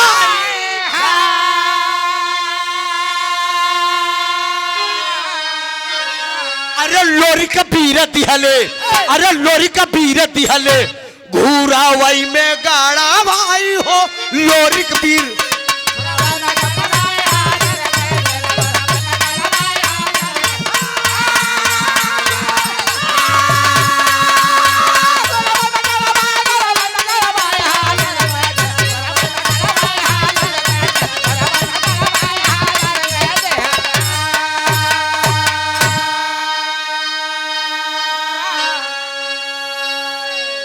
मर गया मठवा पूरा बसवा चबाई हो, लोरी बीर दिहले घुरवई में गड़वाई हो, शरीर पूरी उसकी घूर में गड़ गई। बाबूजी सर खेल दिखाई दे रहा है, मरते मरते अपने समाज के लोगों से कहा, आए मेरे समाज के लोगों, जिस तरह से यादव गद्दारी किया है, जीते जिंदगी इस पांच को, इस घूर को अगर उठाओगे तो ये समझ लेना, ये पांच ये घूर नहीं, आप अपनी मैयत सिर पे इस्तेमाल कर रहे हैं, ये याद रखना।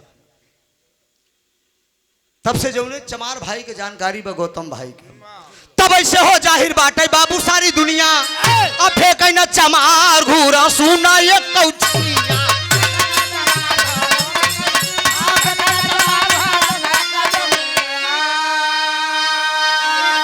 अरे हैदर अली जुगनू लिहले बाबू है कलमा हटाए।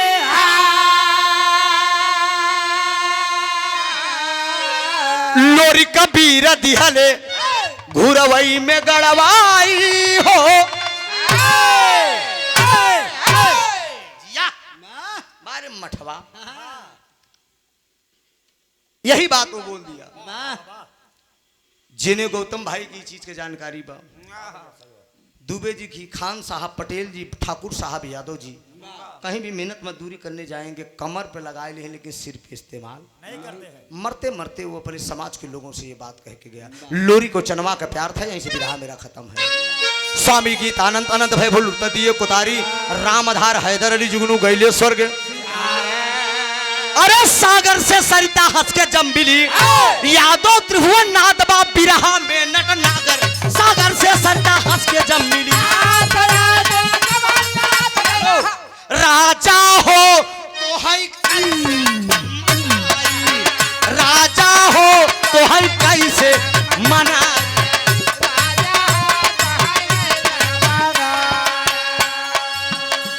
अरे रतियई में हाय रतियई में हाय रतियई में हमारे लौला गई हाई। रनिया हो तो है कैसे जगाए, गुरुई हो तो है कैसे मनाए।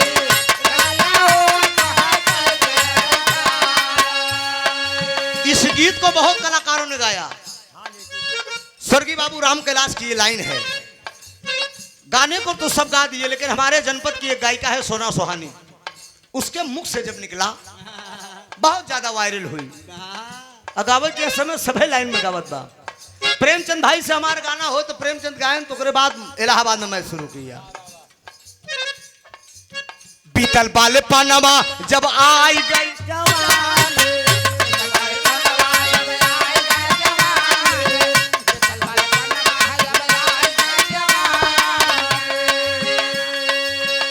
हमरे संजय भैया यादव कुलभूषण यादव कुलनंदन मऊ जिला से चलकर आप आए हैं।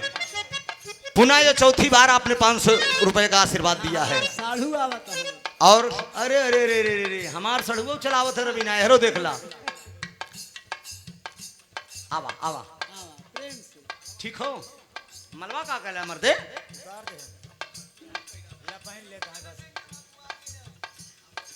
तनी के प्यार से।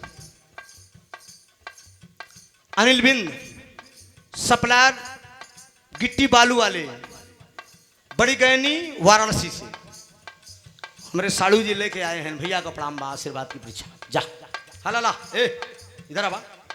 अब आए हो तो यार ऐसे छूट चला जाओगे अच्छा नहीं लगेगा। जाओ जा। कुछ सर सम्मान से जाने जाइए ना। 100 रुपया भैया को प्रणाम बा। बीतल बाले पानामा जब आई गई जवानी, आई गई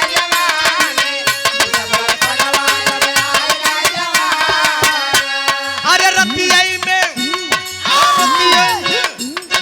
रतियई हमारे आई। राजा हो तो है कैसे मनाई।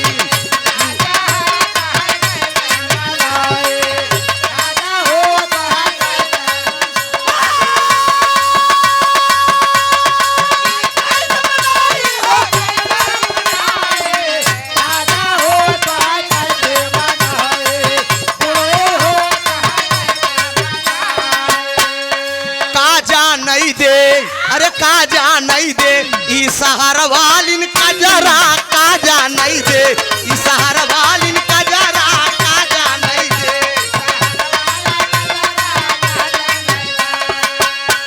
अरे यान के बलमुआ का पेड़ा मिठाई, आई का बलमुआ का पेड़ा मिठाई। अरे अपने बालम के, अरे अपने बालम का भेवाई दिन बजरा, काजा नहीं दे ई सहारा वालिन काजरा, काजा नहीं दे ई सहारा वालिन काजरा, काजा नहीं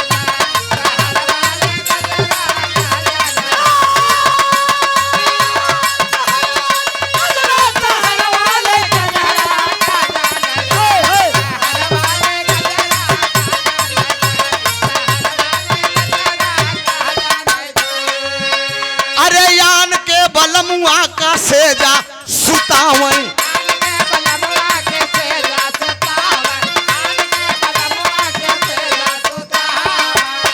अरे अपने बालम के ए भैया अपने बालम का बिछा दिन गोनारा काजा नहीं दे ई सहार वालिन का जरा काजा नहीं दे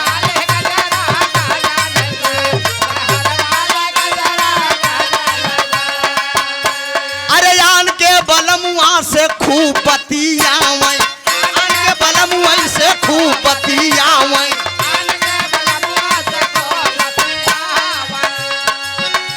अरे अपने बालम के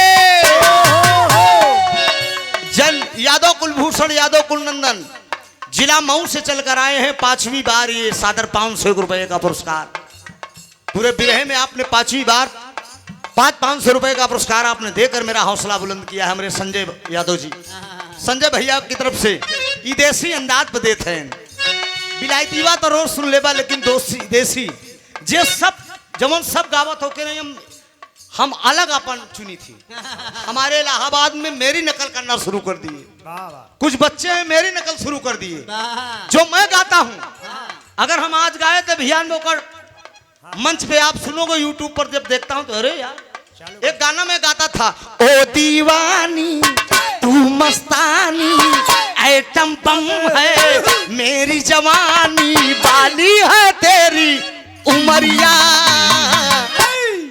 ढूंढ ले कोई संवरिया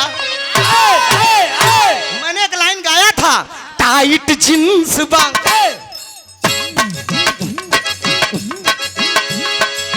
टाइट जींस बा तंग बचोली